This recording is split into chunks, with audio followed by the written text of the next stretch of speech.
Welcome back to another episode of NFT Catcher Podcast. We'd like to remind everybody that nothing on the show is meant as financial advice, and to please do your own research. Thank you, and enjoy the show.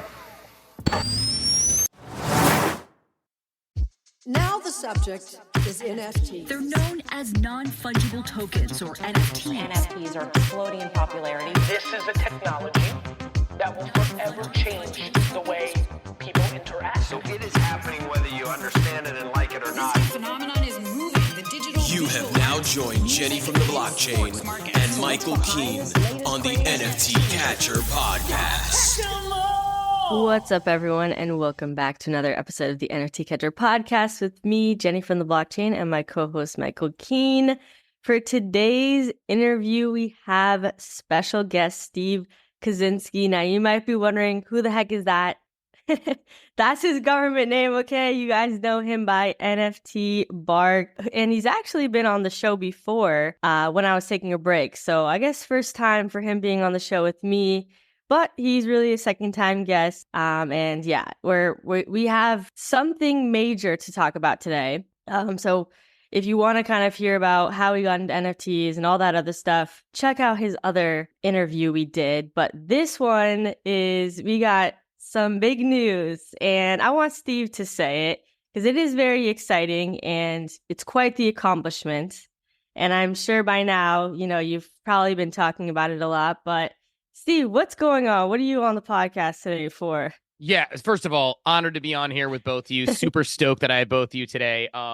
It's a huge moment for me personally because, January 23rd, as of January 23rd, on shelves will be a book I wrote called The Everything Token, How NFTs Will Transform the Way We Buy, Sell, and Create. It's a book that I've been working on for a year and a half with co-authoring with a Harvard business professor, Scott Commoners, and alongside one of the top business publishers in the world, Penguin Publishing, and really excited to put out this product, which we don't think there's anything like this that we know of that exists in the market, to try to help move the adoption curve just a little bit further for Web3. Yeah, that is huge. And I've seen like NFTs are a scam by, what's his name? Bobby, I don't know. Bobby Hundreds, yep. Yeah, Bobby Hundreds, that's right. How could I get that wrong? And then, I don't know, some people have reportedly seen a couple other random NFT books, but there's really not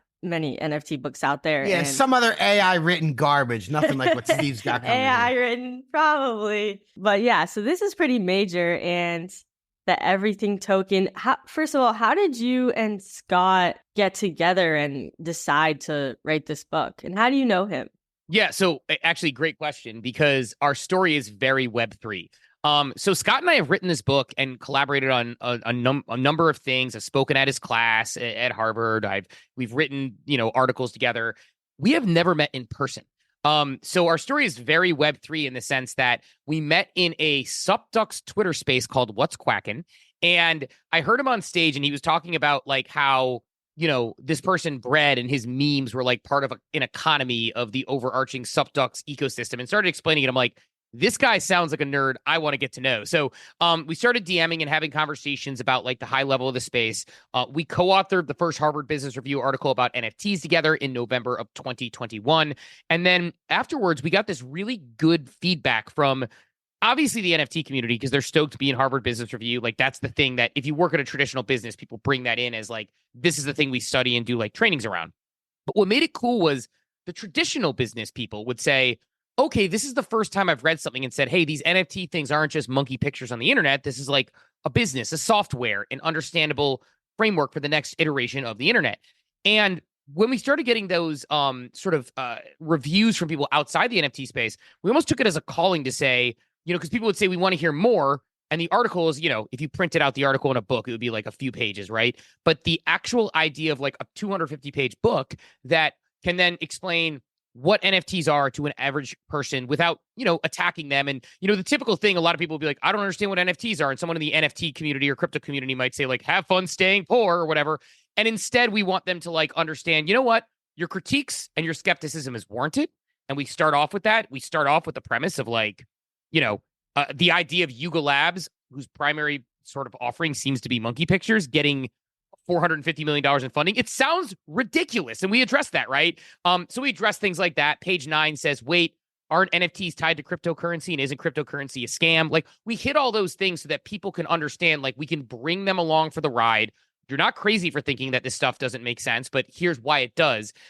So really, we decided to write it to get to those people who are maybe outside of our world and hopefully sort of drive that mass adoption a little bit further and get people into using this technology. And even if they read it and say, this isn't for me, this isn't for my business, this isn't for my family, they'll at least understand what it is and understand that there's more to it than, monkey JPEGs on the internet. So this seems like great for someone that's in the NFT space as like a refresher, because sometimes we kind of forget things or we don't talk about stuff enough, and we're like, oh yeah, what exactly is blockchain technology and all this stuff. And also B, people that are really deep into the NFT space for their like friends and family to kind of understand better, what it is that we're doing here and why we log in every day on Twitter and, this community we have and all that. So yeah, that seems really cool. Also, I really need to point this out because I just noticed this as you're talking.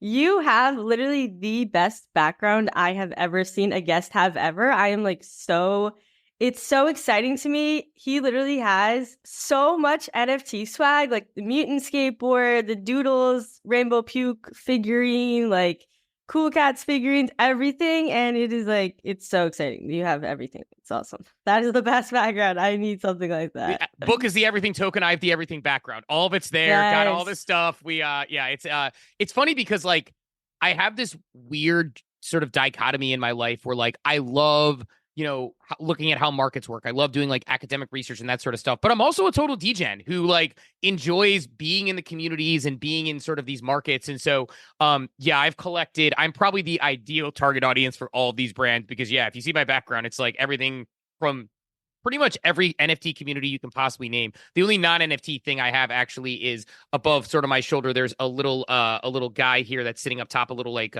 pelican. My son got me that when I was at an NFT event, and like I was away, and he just for some reason was in a store and said like, I think Daddy would like this, and I'm like, if you think I'd like it, I love it. It goes on display. He's like, maybe you can put it in your background. I was like, bet. Aw, that's cute. You even have the MFers lawn flag from Lowe's, right? Is that what that is back there? Oh yeah, I got two of them, but that's the one that's hanging back there with pride for sure. Love it. Love it. That's crazy. I also, while we're kind of off topic on the book for a second, I saw your wife, Mrs. NFTBark. She picked up a doodle and a purple haired doodle at that. Oh my God. So exciting. I am so glad you brought this up because like it's funny. Like I've been talking actually a lot about my wife during the these interviews because they're like, who do you want to shout or whatever? I'm like, I would not be able to do any of this. And it sounds cliche, but she's the most awesome ride or die. So funny, like we have been looking for a purple hair doodle for her since literally basically mint and have not been able to afford or find one.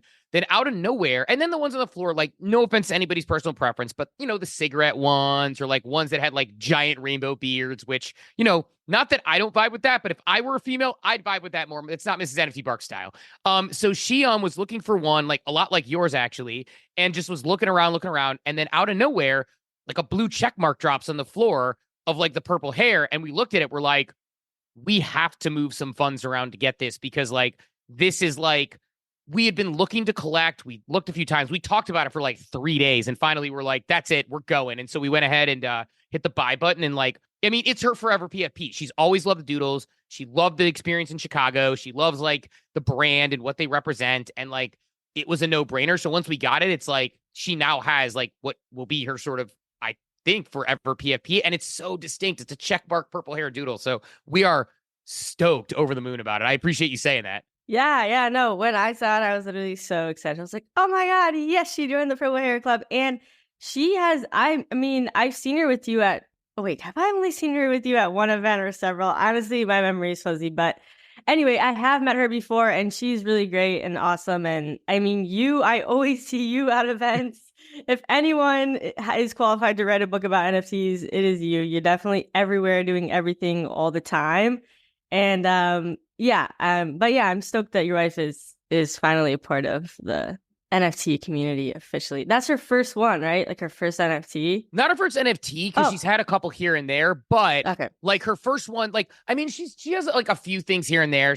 But like she's certainly not as like openly like participating as I am. I mean, few people, like you said, we're all over the place. Like the people on this call are like the 1%, but you know, she definitely like it's her like this is a major one for her because she's had like some on-chain monkeys from when I worked there, and she had like, you know, a couple goats and some things here and there, but like this is like she has like an other deed and some things, but this is like her baby. Like this is like that when you buy that NFT and you have that connection where you're like, this is my identity, this is my community, like she's all the way in. That's awesome. Yeah. I remember that's how I felt when I got my doodle because I had my face for the longest time. And I was like, it's so dumb. People that have their like NFT as their PFP, like why would they do that? And then once I got my doodle, I was like, oh my God, this is it. Like this is gonna be my brand. I get it. But okay, back to the book, the everything token.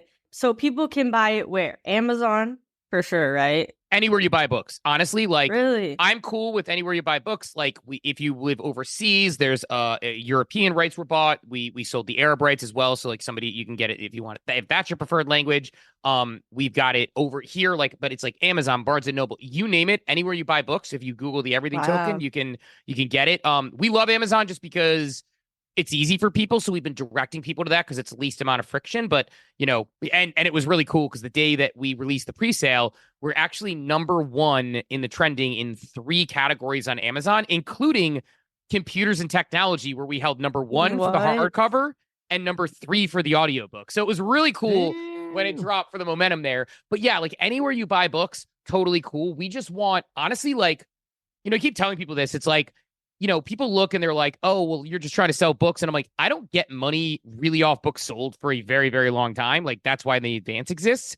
Where I like what I want is I want the ideas. And like sort of what Jenny said there before, which was really a good point. It's like if you're in the NFT community and you want to be able to tell friends and family, 1, you could have them read the book. But 2, if you read the book, our non-Web3 editor and our non-Web3 publisher and our non-Web3 test readers all went through it. And we had to beat up every analogy, every example, every case study. So it's like we did the work for people in Web3 to explain to others how they can ultimately explain this technology to friends and family, down to how the Ethereum network works and how blockchains work, all those things. And because Scott and I have been doing consulting, like we know the questions that we're going to get from businesses, from leaders, from agencies, from people. So for a Web3 person, you know, read it. And even like I had somebody who was in Web3 who read it, like I won't say who, like a project who said like, we can apply, like we put together this, because again, it's basically explains NFTs up front, provides a framework for success that we call the NFT staircase with like a group of like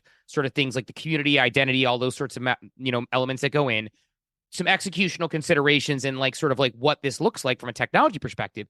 And we had someone in Web3 at a project read it and be like, I'm going to implement some of this in our world, even though we're Web3 native. So I really do think anybody can sort of benefit from reading it because we spent a painstaking amount of time going through all the details, all the possibilities, and trying to make it as perfect as possible for anybody, whether you are, if you've never heard of Bitcoin, you can read it.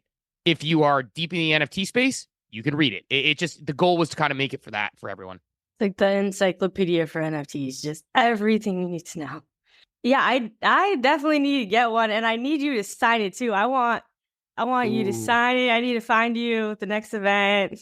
Be like, sign my book. Get me addresses after this. I'll send you both a couple signed copies just because oh my god, yes. 100%. Like y'all are like friends and leaders. And like you said, Jenny, it's funny, since the beginning, since 2021, every time we're at an event, it's like not an event until we see each other and we're like, yep, we're both here again. So it's so fun. Loud parties, like intelligent, it doesn't matter what it is, we're always at the same place.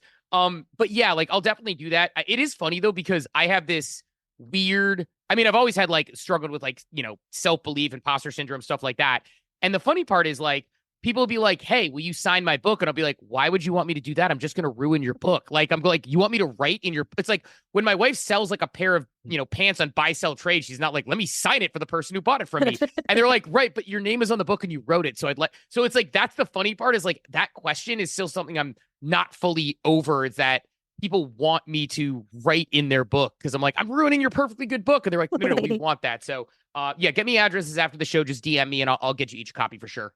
Oh yeah, that is so nice. That's very nice. I actually, I have a couple coming already. Mm-hmm. I can't wait. I'm gonna be giving them to Let's everybody. go. I'm gonna be meeting with a bunch of people next week in Vegas, like right when it comes out. I'm telling everybody what you say is absolutely right. I can't wait to read it myself. Thank you. Appreciate Yeah. that. What we didn't mention is that Steve is a co-host of Coffee with Captain, right? We didn't even mention that at all. So if anybody wants to hear Steve, wax poetic any day of the week, Monday through Friday, it's the best way to wake up, 8 a.m. Eastern. I've been saying it forever on here. People know, but I listen every day. Steve sees my crazy avatar up in there.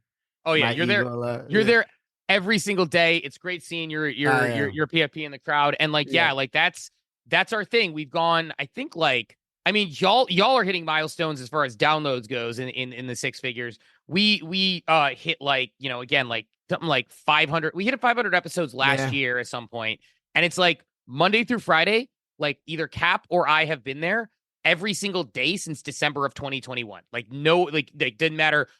Birthdays, holidays, Christmas, New Year's, sick, whatever it is, for sure. Whatever, Mm-hmm. we're there. So we'll be. So you can set your clock. We are furniture in the NFT space. We will be there at 8 a.m. In the morning, Monday through Friday, if you're looking for some. And if you want to stay abreast on what's going on, that's how you stay abreast. You listen to shows like that. What Steve and Cap are doing, literally, it's how you do it for sure. Appreciate that. We'll circle back to what you were talking about with the book and what you want people to get out of it. And I actually had one of the questions I had on here was, I know I'm here too, everybody, just so we know. I was letting you guys Sorry, go. Michael. I feel like I'm definitely taking over for a while. Yeah. I'm like, I loved it. That was awesome. And Steve and I talked for like an hour and a half the last time. So I was happy it's only fair to let you guys go. But so if you're somebody in Web3, what are a couple tidbits that you think they will take from the book in a conversation when someone comes up to them and they're wearing their, Pudgy Penguin shirt and they say, it's whatever. What's one or two quick things that people could say? Yeah, I give a couple. I think the big thing that will provide people in Web3 is what I found where my success is explaining. To give an example, I was on the plane to Art Basel and I was sitting next to an artist and I very much had my NFT nerdum out. I had a NFT hoodie on. I had a hat that said right click save as. I was very much telling on myself. And this guy next to me is like, oh, so you're going down to Art Basel for NFTs. He was an artist. And I was like, yeah. And he's like, but aren't those kind of a scam? It's the monkeys and that. And I was like, well, let me ask you this. It's a software solution. I actually kind of mentioned the book and things. And he's like, right. But what do they do? And I was like, well, you're an artist, right? And he was like, yeah. And I was like, okay, well, if you're an artist, do you know all your collectors? He's like, well, I think I know who bought my stuff. I'm like, what if they resold it? He's like, no. And I'm like, do you make money off that? He's like, no. And I'm like, wouldn't it be cool if you could curate them together no matter where they are in the world and they could become friends? He's like, well, sure, because they all like my art. And I'm like, and wouldn't it be cool to potentially throw events and be able to bring all of them there? And he's like, yeah. I'm like, that's what NFTs are. And he's like, well, that doesn't sound like scammy monkey pictures. And so what I want people to take from this potentially is we go through, again, you name it, there's an example for it. Coffee, if you like Starbucks, we have Starbucks Odyssey there. Nike, you like it? Dot Swoosh, and there's a case study. Potential case studies, whether it's the use of a tractor or a lawnmower, we talk about that and how that can be tied to an NFT and be used to target from that perspective. If you're a video game user, if you want to know about Doodles, if you want to know about Bored Apes, we sort of hit on these examples that the goal of the book is to explain that this is a better software solution, a strictly superior software solution for multiple billion-dollar industries, ticketing, healthcare, etc.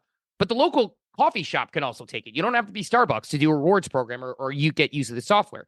And so the goal of this, I would say, if you're in the NFT space, if you read this, one, you can explain to your friends and family in a much more probably elegant way than you're used to, because I think we've all been put on the spot. So explain NFTs, explain blockchain, explain crypto. Now you're going to be armed with the best possible explanations because, again, our editor, skeptical, not in Web3, told us when things didn't add up, told us when this doesn't add up to a normal person, right? Our publisher, our readers. So you'll be able to get concrete examples. Somebody likes music. We have an example in there of where music is enhanced by it. Somebody is in, again, the consumer packaged goods. We have examples there. Boring things like healthcare, boring things like credentials. So the idea is I use that art example on the front to basically say, I met that person where they were and explain this is how it can fundamentally improve your life. And I think people who read this book in Web3 will be not only be able to explain NFTs in general better, but also be able to bring a concrete example to whoever they're talking to and say, this is how it will fundamentally change your industry. And while we can't say it's exhaustive to every industry on the planet, it certainly covers enough that I think it lets people kind of have that conversation to explain why NFTs do create value and will become ubiquitous brand assets down the line. I love that. I love hearing you talk about that kind of stuff. That's why I listen to hear you I love when you go off the cuff sometimes. Like someone will come in with a thing, you'll be like, well, how about they do this? And they do that. That's my favorite thing. So I'm going to come up with a completely hypothetical example right now. Completely hypothetical, has no bearing in reality. Let's say we're dealing with a large university and maybe, somebody might have gone there. Might be somebody's an alumni. But if you were consulting with them and they were, doing some NFT stuff, what would you tell them? What were some of the ideas that you would spit at them that would blow their mind? Yeah, if you're trying to buck the trend a little bit, I would say, there, a little reference.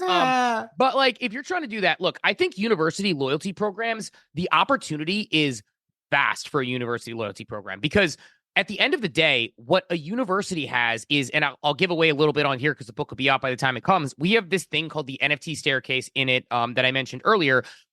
Two of the elements of the NFT staircase are identity and community. Because at the end of the day, like, that's something that we've seen this year. I mean, for those listening to the show now, why did people think Bored Ape Yacht Club missed the plot for a few years, for a year and a half or a year, when they were kind of like the vibes were down, as people said?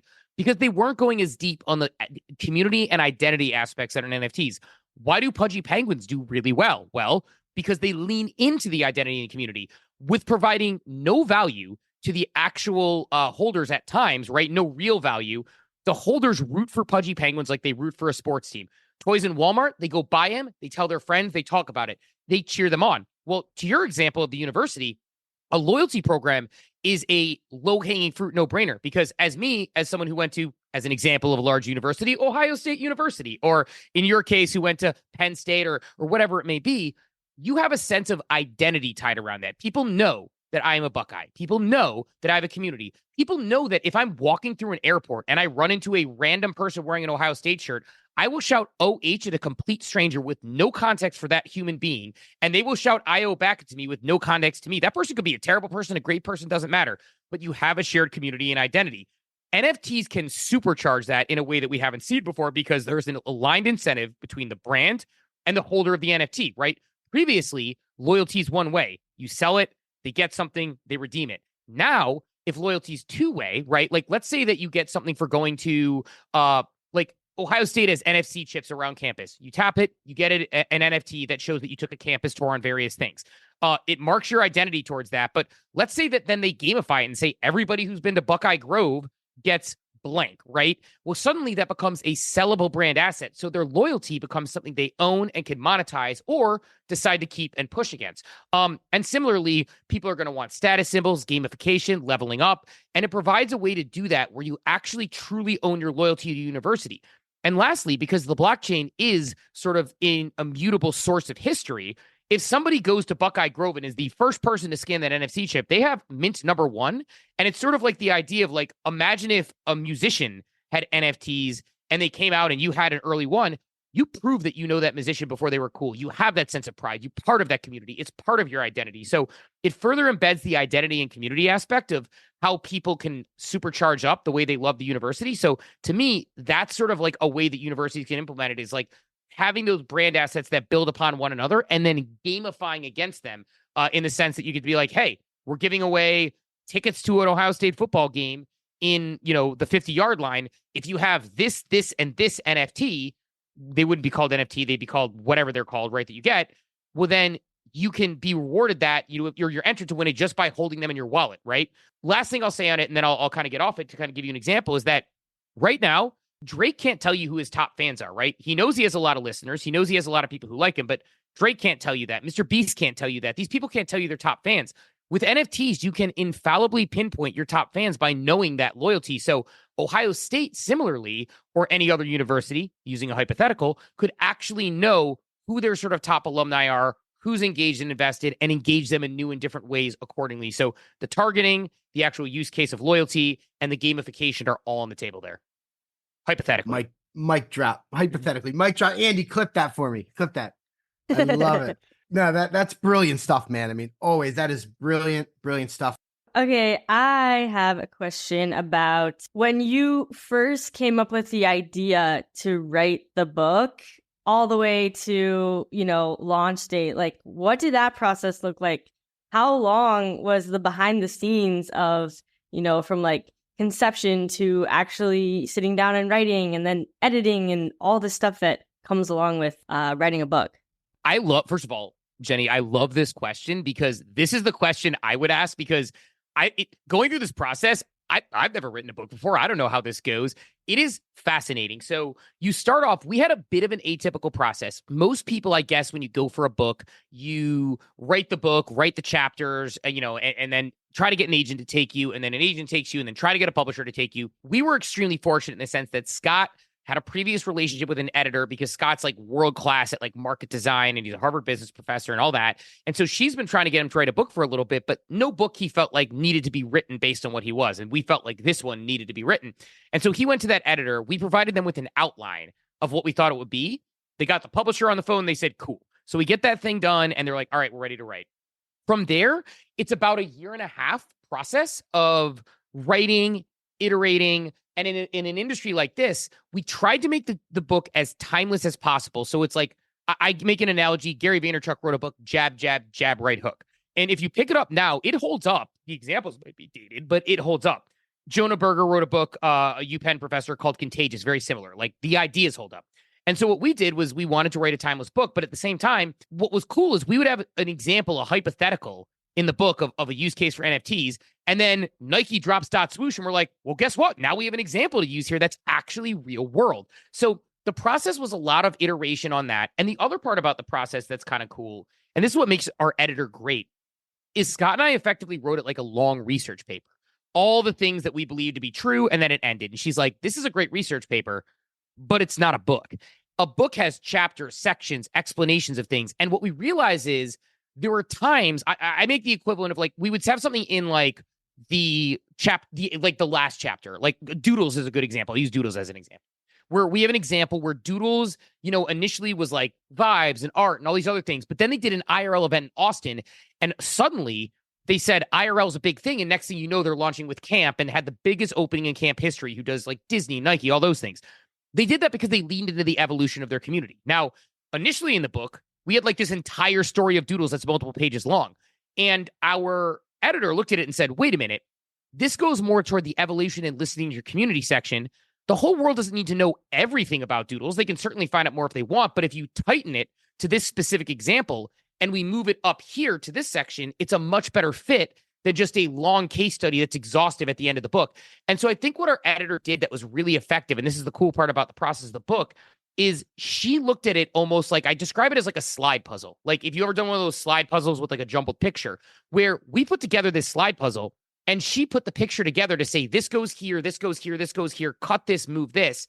And so the process was really cool in the sense of, one, she really made us suss out our ideas that they were really like, fully, fleshed out. But two, there are times when we expanded upon one thing or pulled one thing down because it was an example. And you learn that in a world where you want to tell the whole story, you don't always have to tell the whole story of something to get a point across about what you're trying to demonstrate. And the average reader isn't going to care about the entire, logged history of Doodles. They're going to care about what they do well that applies to their business or their life. And so that was the interesting part about the process. But net, about a 1.5 years, I'd say, just like total like writing back and forth, editing, and then, getting over the goal line. And then, of course, the part that you don't realize until you do, where you have to like, reach out to people and ask for favors to get quotes. Like we had to get on a call with Gary Vee. He'll do a quote for the book. Ask Chris Dixon. He'll do a quote for the book. Scott's like so brilliant. He had to force rank the Nobel Prize winners he's friends with. We got 2 of them who wrote quotes for on the back of the book. So, Adam Brotman, former chief digital officer, Starbucks, chief marketing officer, Progressive. Like, so to get those quotes for the back of the book, you have to do that. Then you have to like ask people for bulk buys who are like, out there. So like, hey, do you want to buy 25 books at a discounted rate? And those aspects, which you don't think about. So it's a fascinating process. And like I said, I'm glad you asked about it because that's the part that interests me personally. I'm like, what goes through it? You just write and you're done. It's like, nope. And then you got to do the media tour and which is kind of the fun part for me. I love going on like these things. So I'm all in, but just an excuse to talk to my friends. But it's a crazy process. But 1.5 years, and tons of different elements you just don't even think about as you're going through You it. did the audiobook too. You read the book. Yeah. Also, That's a lot. low key, one of the strangely most exhausting things as somebody who talks for a living. Like, so we went into the studio and you talk for 6, 7, 8 hours straight, basically. You get a break for lunch, you break occasionally to go to the bathroom, get water, whatever.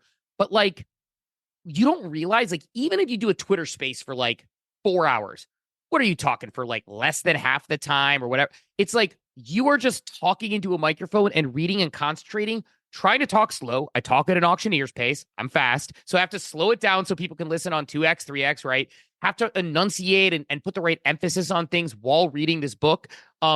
It's actually like I came home at the end of the day and the first day and I crashed. And I was talking to our audio producer about it. And she's like, that's not uncommon. Like, people don't realize how hard it is to just read. So thankfully, I only had to read half and Scott covered the other half. But, you know, that was another process where you go and you read the book and then the next day you do. And they have what's called pickups where you don't realize you missed a word, but the producer makes a call to let you keep going because you're cooking and things are going. So you go back and have to read another section. So they play it to you and they read it.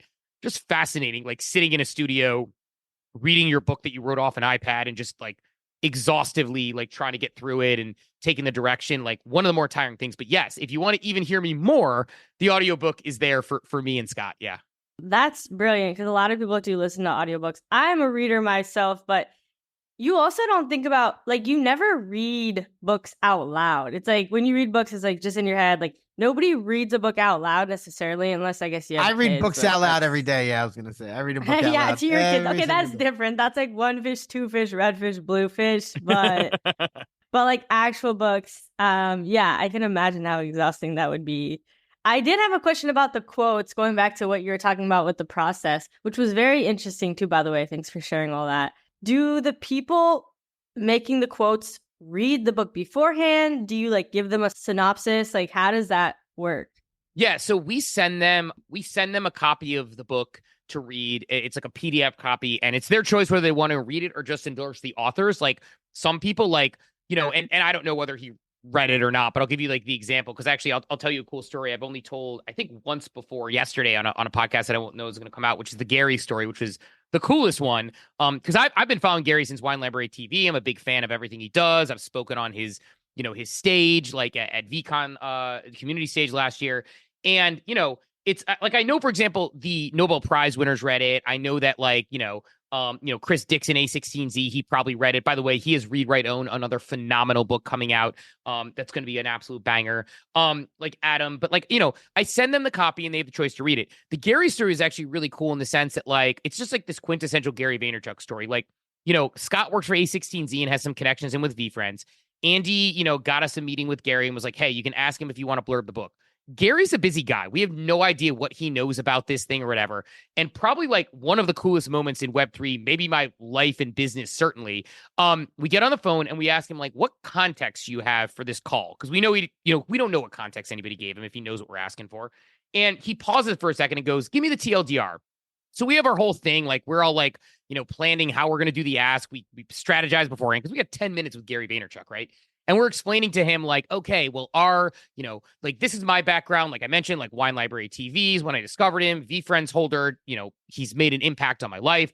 Scott actually heard him speak at Harvard at one point and, you know, as you know, worked with him in that capacity over the years.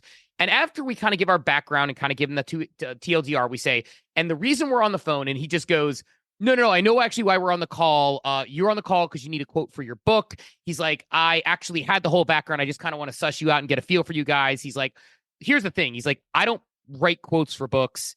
I do it maybe once every 5 years. He's like, but my instincts tell me you two are it. So I'll do it. Send me the information and we'll connect and get a quote written. And it was like, I'm getting goosebumps saying it because it was like, it's one thing. Like I said, I struggle with self-belief. When you have Gary Vaynerchuk say my instincts tell you guys are it, you're like, oh my God, this book sounds awesome now. It's like, so it was just a cool moment. And he ended up writing one, and it's a very, very Gary-like quote in how he's been calling things. So really appreciate, like, it's one of those things where it's like, I feel like he needs anything in the future. If I can ever offer anything, I'm there, because this is like just a major thing for me as somebody who's been a fan for years. That's awesome. I feel he's so good at making people feel special, isn't he? He like I mean, you see it at VCon, like when he stands there for hours and hours and people talk to him. That's really cool that he said that to you guys. And I know he's definitely doubted. And that's awesome that you got that from him.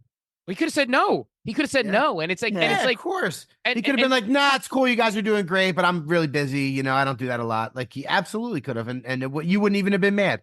Yeah. And I would have been like, hey, I got 10 minutes. Because the other thing about it, just to put not to make it like too much of a Gary Love fest, but it's true. It's like one of the things he does that's really fascinating is we're on that Zoom call.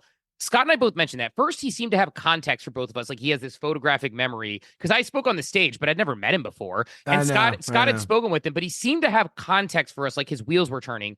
But even beyond that, like the moment that we were on with him, we had this weird feeling like we were the most important thing in the world at that moment to him. And I can't explain it. It's just an it factor where I'm like, you are taking us very seriously and locking in on us, even though you have a million other things and it's 7:30 at night and there's still people at the office and you're working on this. And I can hear in the background, there's people at his office and he's just locked in as if we are the most important thing on his agenda right then. And I can't explain what that is, but that it factor is like something you don't forget, at least for me, if I'm having interface. Same.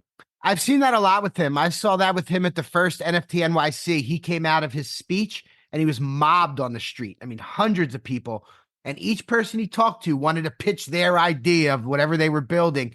And he was watching them like, hey, give me a card, send me an email. Like it was really impressive how he does that stuff. It is really impressive.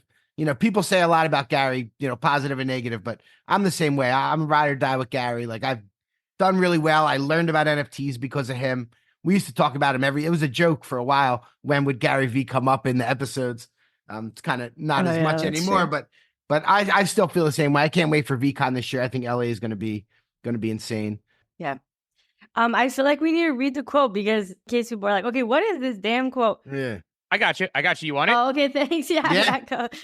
It's all right. It goes, just like the dawn of the internet and social media, the early days of NFTs were filled with a lot of noise.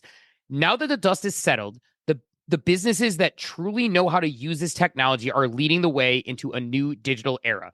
The Everything Token cuts through the clutter and lays out a blueprint of what you can learn from that top 1% of companies that are using NFTs right.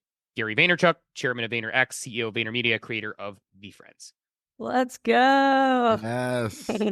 So cool. It's like, it gets me excited just thinking about it because it's like these people like him and Chris Dixon and like, you know, these, like, if you had told me 3 years ago when I was working at Nestle and not in the NFT space that Nobel Prize winners were going to be endorsing a book I wrote, I'd be like, out of your mind. No way. Like, that's not a thing. And it's just two of them like are on the back of our book with quotes. So it's like, those moments are just like cool things that it's hard to like, it's like, I always explain like the journey of like entrepreneurship is so hard. It's such a roller coaster. There are days when I'm like, I'm ready to get off the ride and maybe I should just go back to like my day job and this, that, and the other. But then there are these moments of like unforgettable joy. And like, this is like one of those moments for me where I'm like, wow, I worked really, really hard. And, you know, sometimes you have to climb the mountain if you want to see the view. And it's like, I feel like this is that moment in time where we'll be climbing the next mountain. But like at the moment, it's like, this is like this breath of like this thing we worked on for so hard and it's endorsed by these awesome people. And like,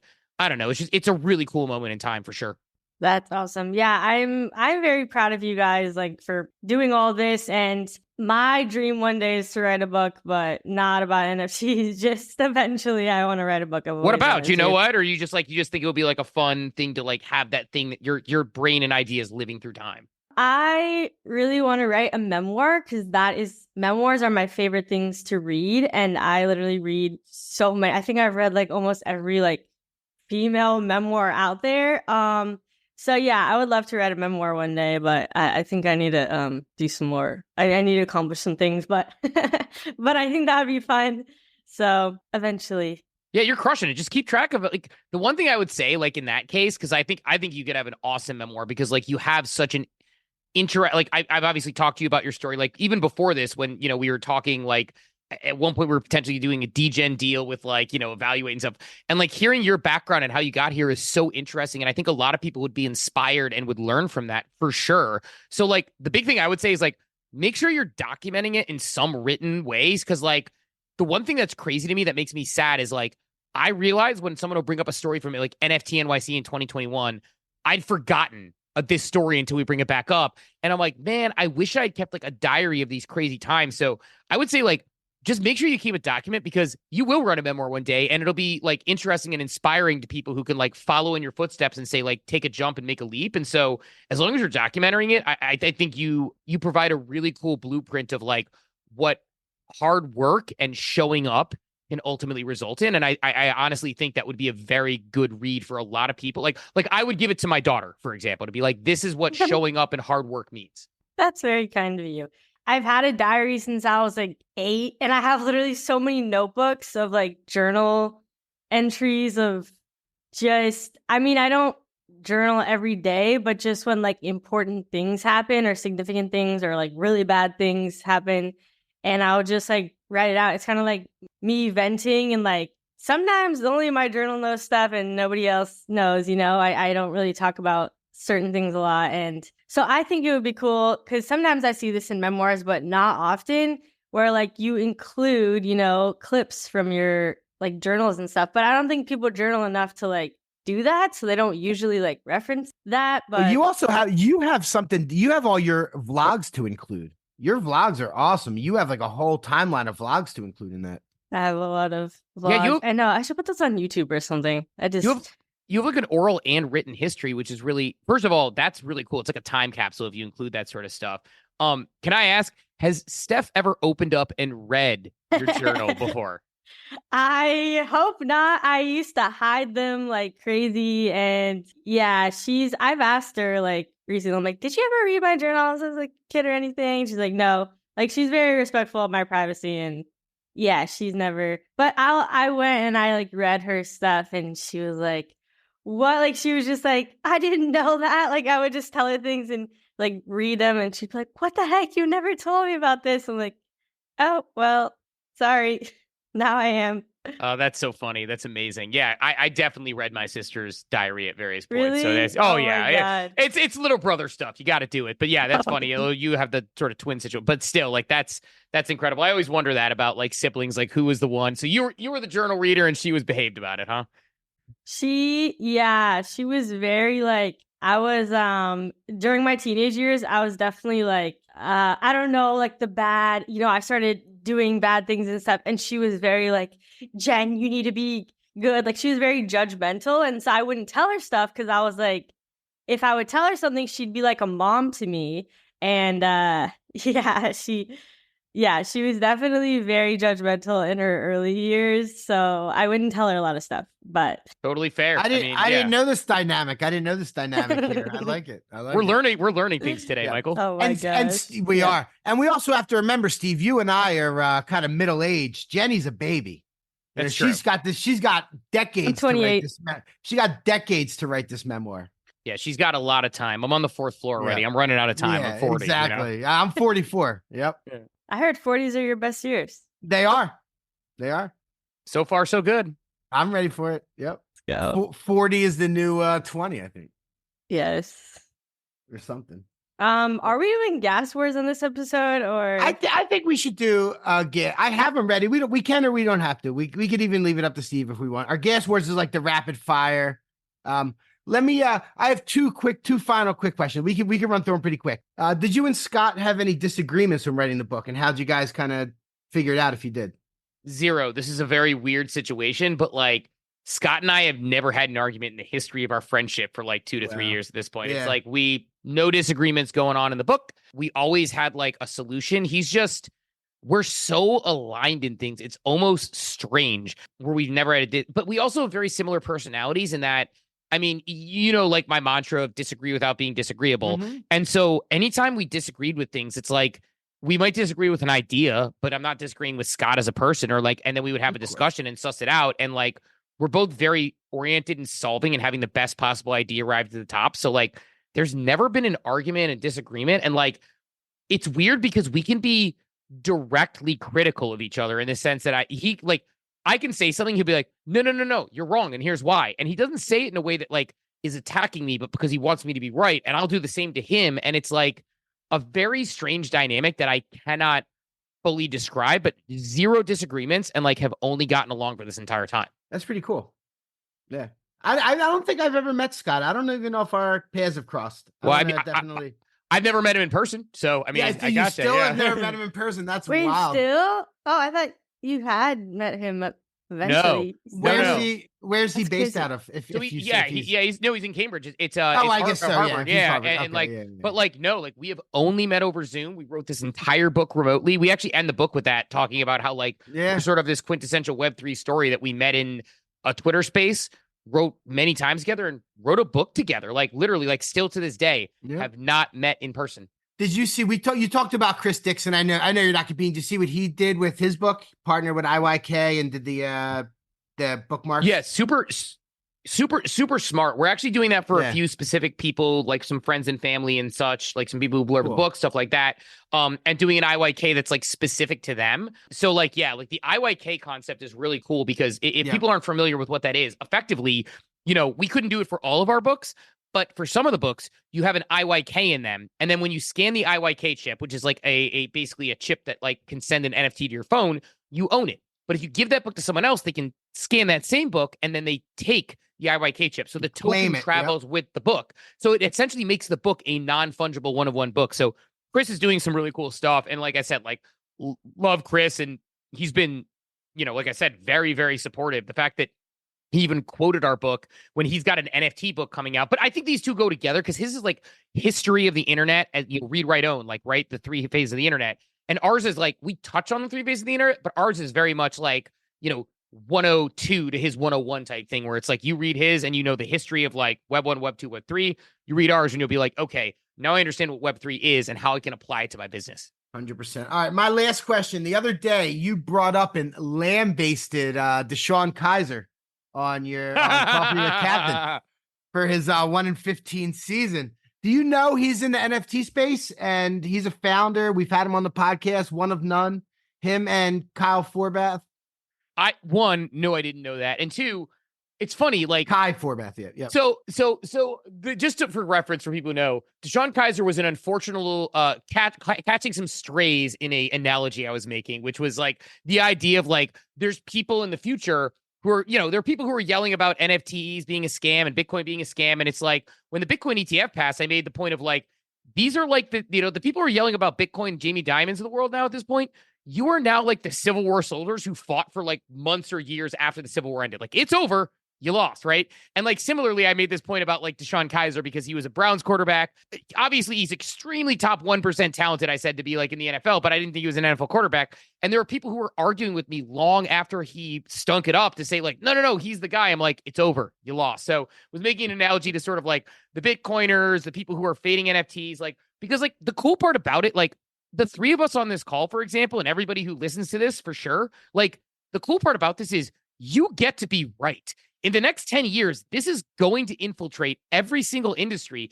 And you get to be the one who says in 2021, 2022, 2023, 2024, I was talking about it. I knew what this was. Like just a cool concept of being this early and getting to be right. And so, you know, there will be people who are going to fade you the whole time, but hopefully that continues to sort of go away over time as the technology improves. Awesome. Yeah, no, that's funny. It's funny about Deshaun. He's actually a really good dude. We like I said, we had him on oneofnone.io. Was that when I was on a break? That was when you were on a break. I was that like, I don't remember having him on. That was about a year ago, February of 23. Really good dude. I met Kai a bunch of times. They used to come to all the events, like at the Nights of DGen event. Kai and Deshaun were there. I guess you probably don't remember that because it was funny. You brought him up. I was wondering if you even knew that he was like in the space at all. Such a random example for me to pull. Like, I know a random quarterback from like 2014, and he happens to be in the NFT space. I'll take it. Yeah, that's funny. All right, let's do some gas wars. We'll I know Steve has a lot going on. We're pushing an hour. This is awesome. I could talk to you all day, bro.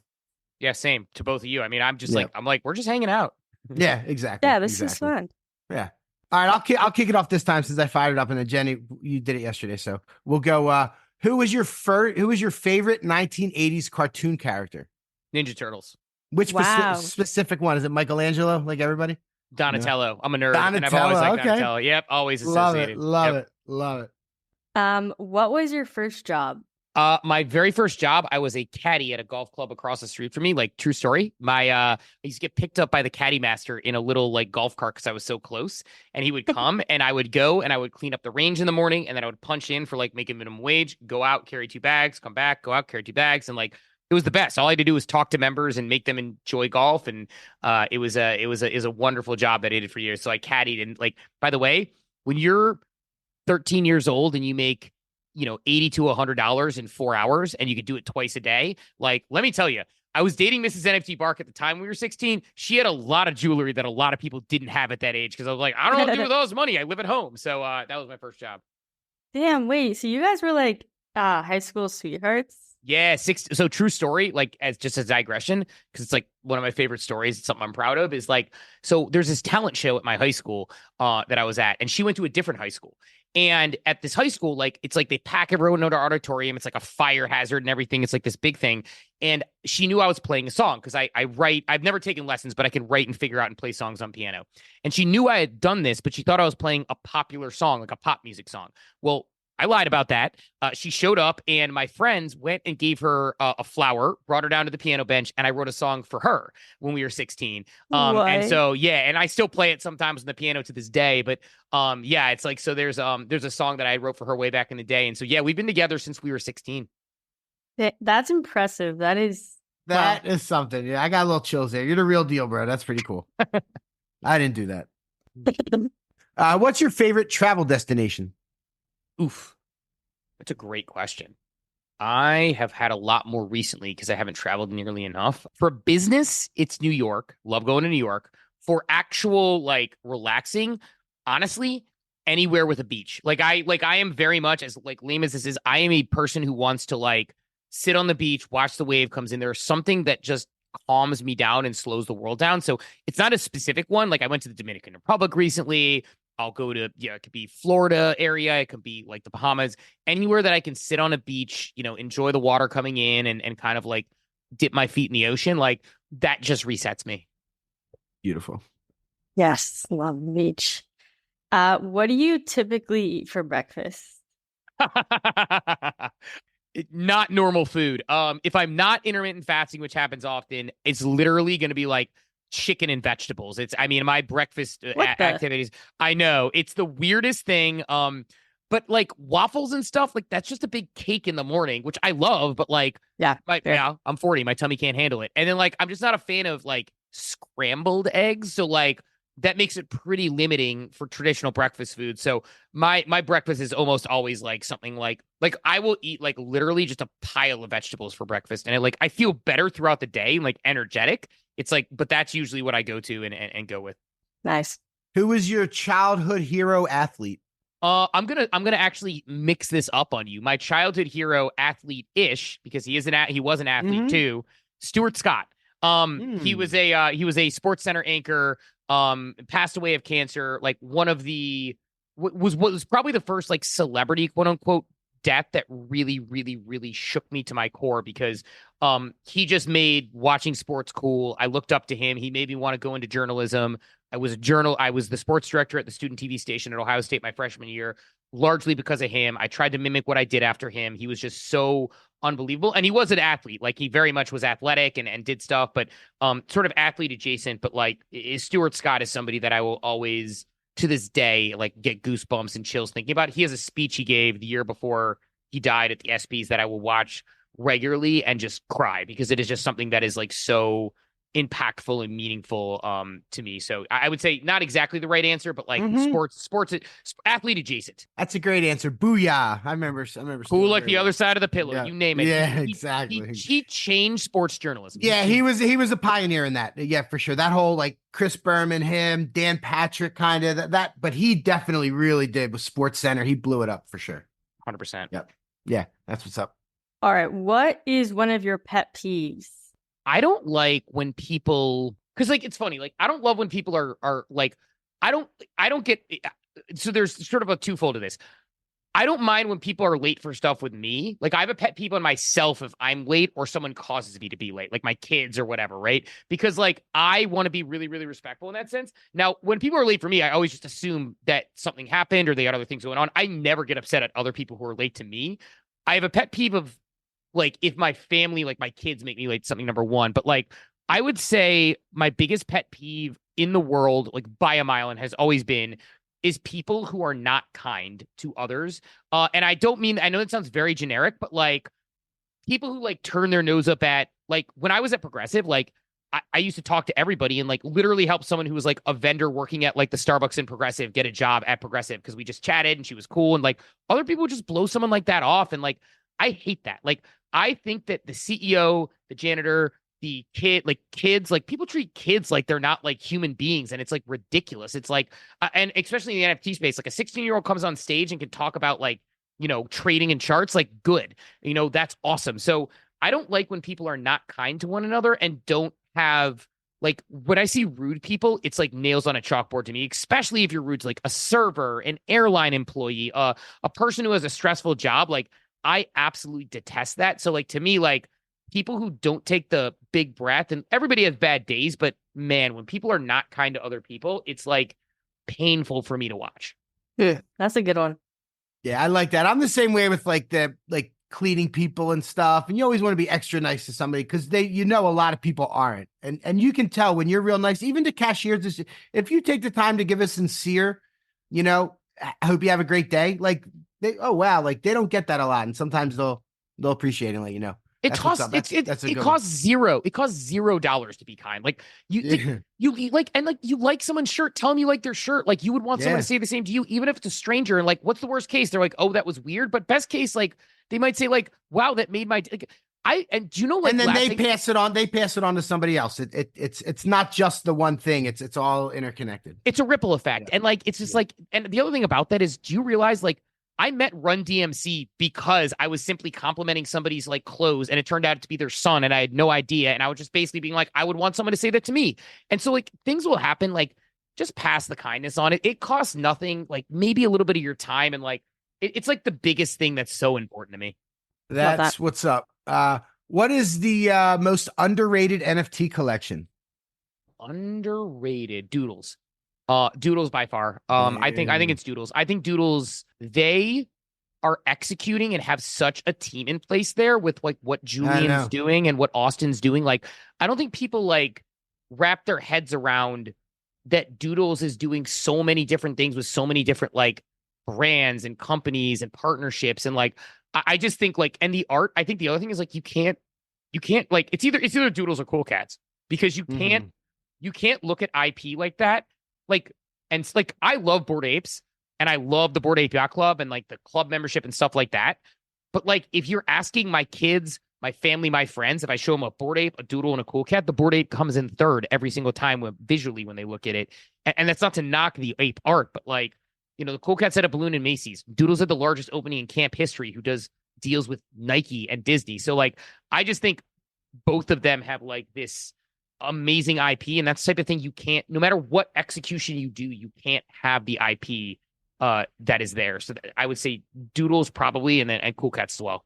That's what's up. I don't think Jenny knows I bought a Doodle again a couple weeks ago. I'm back in before this recent run up. Yeah. You're gonna probably sell it though soon. We'll see. Not right now. Not after what Steve. Not after what Steve said. Michael's going to sell it soon because he learned a lesson. He's gun shy. He was traumatized by his Fidenzas, right? Like, didn't you tell Fidenza? Yeah. Like, well, I sold a Fidenza for 0.25. Yes, I did. Thank you so much. Thanks for the reminder. Yeah. Cool. Well, actually, I'm more gun shy by not selling things because there was so much that should have sold. You know what I mean? That's kind of why I do get rid of stuff a little quick. I've been in and out of Doodles 3 or 4 times over the last couple months, but this one I like. I got one of the ones with the glasses, like cap is pumping up. I think those are really cool. I got a nice guy, so I'm sitting on them for now. But the floor is up. Like I bought it even a little bit above floor, but now it's 20% or 10% above where I bought it from. Yeah, yesterday it was 2. Now it's like what 2.25 or something is the floor. I think. 2.22 at the moment. The cheapest sunglasses of a dude is 2.68. Well, it's really funny because I know that they're hiring a head of community. They talked about that on Spaces, and it's like really funny how you realize that the brands that like when you have that, like I talked about it earlier with university, when you have that community and that identity tie-in that like is there, like it it really can make a difference. And simply being more active and more community focused, we've seen people want to be involved in this brand more. You start to see it on the timeline. You start to see the community, the community content that's being created around what they're doing. So it's like for them, like, I really think Doodles is like sprinkling a little bit of community away from like people being very excited about it, because as long as they can look at it and say, this is cool the way Pudgies do, and not just like, hey, what's in it for holders? How does this give me free money? Like, if they do that, then like sky's the limit, because they are primed to cook with everything they were talking about. And I don't mean like price wise, just as a company, they are primed to cook with everything that they've said they have coming that we've heard of so far. That's a really good pick. The last time I asked that question was Richard from Manifold, and his answer was Nakamigos. So I think that's on brand. Better.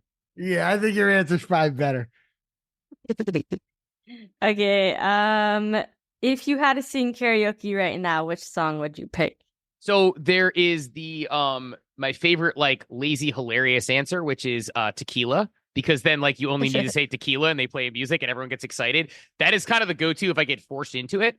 I would say, like, even though I don't have the voice to do it, like, it's a little bit monotone enough for it. Mr. Brightside by the Killers, there's a reason why it's the most popular karaoke song, with like Don't Stop and Believin' and some others. So those are probably my top two, just because like it's, Mr. Brightside is like, you can't beat the vibe, and no matter how bad you sound, it's impossible not to feel good listening to that song. Facts. Love it. And last one, what's your favorite quote? Gary V's. Yeah, Gary V's in the back of my Gary's book. quote on your book. Yeah, that's a great quote. The reason why I can't really answer this question well is because I am such a quote person. And I like will literally inspire my life based on it. There's some Stoic quotes that are much more artfully said about life's not about what happens to you, but how you react to it. I think that one, I think I'll just give like basically three kind of tenets I have. Like, one, life's not what happens about you, it's how you react to it. I think that is an absolute, absolute like important thing to remember, because the only thing you can control is like what's in your head and the brain and the way you're perceiving the world. So like, I've always been a big advocate of what can I do better here? Not what's happening to me, but like, how am I reacting to this thing happening? That one raises in my mind something that I've always lived on my career as not a lot of people like this. They actually think it's a horrible quote, a lot of people. But for me, when nothing else works, work will work is one that I've always been a fan of, because I know that I can work my way out of a hole if I need to. And I've done it before. And, it's something that I think is important. When you can't do something, just put in the work, like sort of that idea that it matters. And then, that Maya Angelou quote is always a classic, right? Like, people will forget what you did, people will forget what you said, but they never forget the way you made them feel. And to me, that's just like how I try to live, where it's like, if you treat people really well, like, it's a lot of people think it's like not scalable to be like kind and take calls and do things. And I just totally disagree. I don't care about scalability. What I care about is if I can have an impact that makes someone feel good about themselves, because, and not being disingenuous, like, I don't say things if I don't believe them. I don't lie to people, but like, if I have the opportunity to like make someone feel good about themselves because they do something that's genuinely good, right? It's like when I, like, example, like when I told like Jenny I'd give her memoir to my daughter, that wasn't BS. It's just the fact that like I would do that, but like, I don't know that like a lot of people they might think it and then like not say it or whatever. Like, I think it's important to tell people how you feel and what you feel to make them feel good. So like, making people feel good, I think, is such an important thing. And, in a genuine way, not in a disingenuous way, but that one always sticks with me, because I think about every interaction with, even with my kids. If I snap at my kids about something and then I realize I was overboard, I turn around, I apologize. I say, shouldn't have reacted like that. Here's why I reacted, but that's not okay, because I shouldn't make them feel that way. I should help them understand why I reacted and why I made that mistake, and I can be better about that. So that's just something that's really important to me. Damn, that's crazy. Parents like never do that. That's huge. Yeah, my kids have a and you know what the result is? I'll be honest with you. Like, the result by accident, just because I treat my kids like a human being, the result is like my daughter, like, I am so freaking proud that she is independent, believes in herself. She's 12 years old, which is the age that you should be like a lot of people are super insecure. And I had this conversation with her recently where I was like, I was like, we were in the pool or whatever. And like, we put this in during COVID, and it was like, it's basically another mortgage on our house.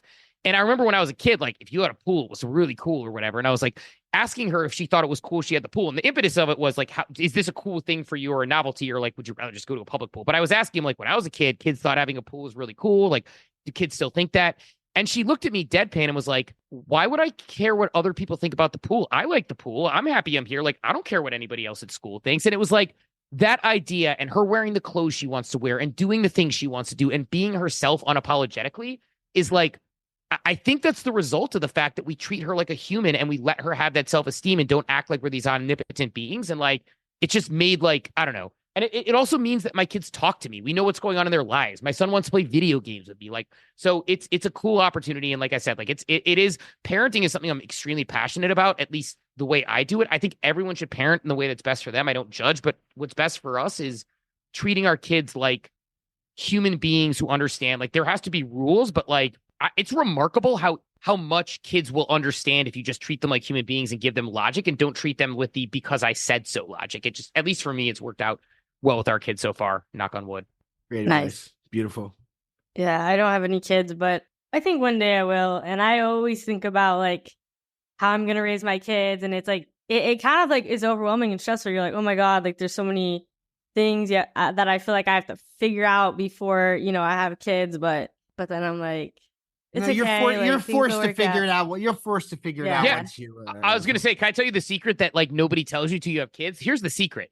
Is that when I grew up, my parents, I felt like knew everything, right? Like they always knew what to do and how to do it. And then you're a parent and you're like, realize you're like, I have no idea what the hell I'm doing. You're like, wait a minute.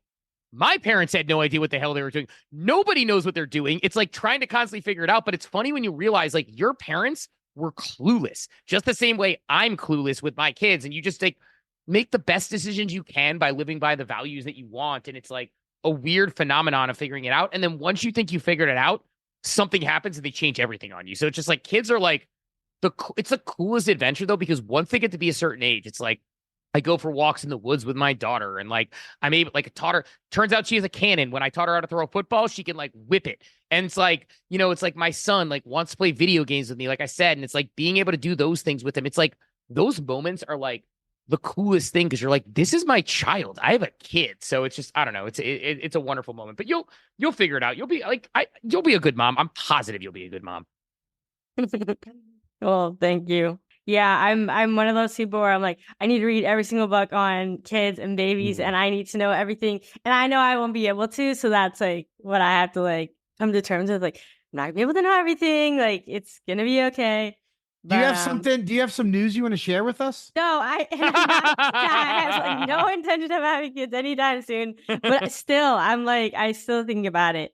But yes, no, I'm not pregnant or anything like that. Okay, folks, do not worry. Okay, I asked the last question. No, I did. It was about the underrated NFT collection, right? And then we got into kids and somehow. Next thing you know, so we're down final question. Okay, my final one. What is something on your bucket list? Wow. What is something on my bucket list that I would love to do? This is like probably going to be a super basic answer. At some point, I want to just take time and go to Europe and cross it. Like I've never been overseas. I've never been to Australia. I've never been to Europe. I've never been anywhere except like the furthest I've been is like Canada, Mexico, the Bahamas, right? Like Hawaii. I would love to go to Europe and like be like a month off plus with my wife, maybe my kids, depending on the age and the time I do it, and just like experience the world of a different culture of Europe or, travel is actually probably the short answer because like Japan is another place I really, really, really want to go. So it's like Japan or Europe and just do it in a way that like, not that I'm in and out for work, but like I'm able to like go and experience the culture and take my time and kind of walk around in Italy and grab some food, some wine, continue to walk. Like that's something I would love to do. And once life slows down, like that's sort of a dream to be like no care in the world for like a month or 2 months and just, enjoy a different part of the world.